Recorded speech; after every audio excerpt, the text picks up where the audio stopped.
Sequels trend Telugu తమిళ ప్రేక్షకులకు కొత్తేం కాదు. అయితే ఓ సిరీస్గా సినిమాలు రావడం మాత్రం నిజంగానే కొత్త. ఒకే కథానాయకుడు, ఒకే దర్శకుడు, ఇంచుమించుగా అదే తారాగణంతో వరుసగా సినిమాలు చేయడం అరుదైన విషయమే.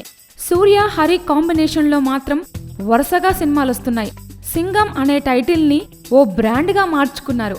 ఈ సిరీస్లో వచ్చిన 2 చిత్రాలు మంచి విజయాన్ని అందుకున్నాయి. ఇప్పుడు ముచ్చటగా 3వ చిత్రం S3 తెలుగులో ఎముడు 3 పేరుతో విడుదలైంది. మరి ఈసారి ఈ పోలీస్ సింహం సృష్టించిన హంగామా ఎలా ఉంది, మాస్ను ఎంతవరకు అలరించింది అన్నది చూస్తే, సింగం సిరీస్ తొలి భాగం మొత్తం పల్లెటూరు నేపథ్యంలో సినిమా సాగుతుంది. తర్వాత భాగం సింగం 2 పట్నానికి వస్తాడు. 3వ భాగం సింగం 3లో పట్నం నుంచి ఆస్ట్రేలియాకి వెళ్తాడు. ఒక పోలీస్ కమిషనర్ హత్యకు సంబంధించిన విచారణ చుట్టూ సాగే కథ ఇది. నిజాయితీ గల పోలీస్ అధికారి సిడ్నీలో ఇండియన్ పోలీస్ పవర్ ఎలా చూపించాడన్నది కథ.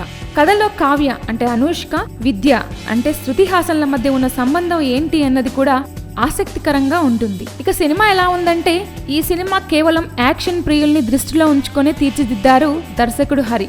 అందుకు సంబంధించిన సన్నివేశాలు మాస్ను ఆకట్టుకునేలా తీర్చిదిద్దారు. సూర్య పవర్ఫుల్ డైలాగులు, మేనరిజం, ఫైట్లపై దర్శకుడు దృష్టి పెట్టాడు. తొలి భాగం నిదానంగా సాగుతుంది.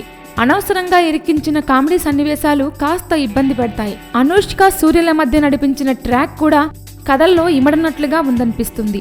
విశ్రాంతికి 20 నిమిషాల ముందు నుంచి థ్రిల్ కలిగించే సన్నివేశాలు మొదలవుతాయి. దాంతో ప్రేక్షకుడికి ఆసక్తి మొదలవుతుంది. ఈ నేపథ్యంలో వచ్చే పోరాట ఘట్టాలు అలరిస్తాయి. ద్వితీయార్థం ప్రారంభంలో సన్నివేశాల్ని పరుగులు పెట్టించాడు దర్శకుడు.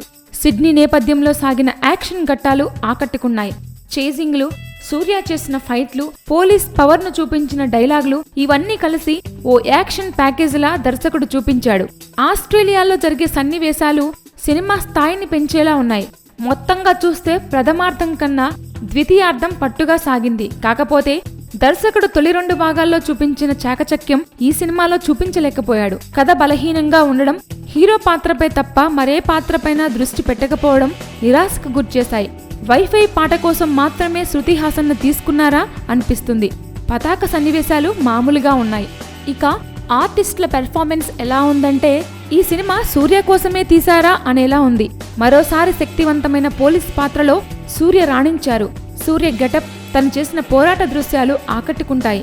అనుష్క మరీ లావుగా కనిపించింది. ఈ విషయంలో తాను జాగ్రత్తలు తీసుకుంటే మంచిది. ఆమె పాత్రకు అంత ప్రాముఖ్యత లేదు. శృతి హాసన్ది కేవలం గ్లామర్ పాత్ర మాత్రమే. విలన్ పాత్రల్ని పోషించిన వారిని దర్శకుడు స్టైలిష్ గా చూపించాడు. రాధిక నటన ఆకట్టుకుంటుంది. సంగీత పరంగా హారిస్ జయరాజ్ మాస్కు నచ్చేలా బాణీలు అందించారు. అయితే తెలుగు పాటల వరకు సాహిత్యం సరిగా వినిపించలేదు. నేపథ్య సంగీతంలో హుషార్ చూపించారు. శశాంక్ వెన్నెలకంటి మాటలు అక్కడక్కడ మెరుస్తాయి. మాటల్లో కూడా ఎక్కువగా తమిళ నేటివిటీ కనిపిస్తుంటుంది. స్క్రీన్ ప్లే విషయంలో హరి సిద్ధహస్తుడు. అయితే ఆ మాయాజాలం ఈ సినిమాలో అంతగా కనిపించలేదు. ఇక ఈ సినిమాకు సంబంధించిన బలమైన విషయాలు ఏంటంటే, సూర్య యాక్షన్ ఎపిసోడ్లు, విశ్రాంతికి ముందు వచ్చే సన్నివేశాలు. Please subscribe. Hi, it's me Purna. Please subscribe.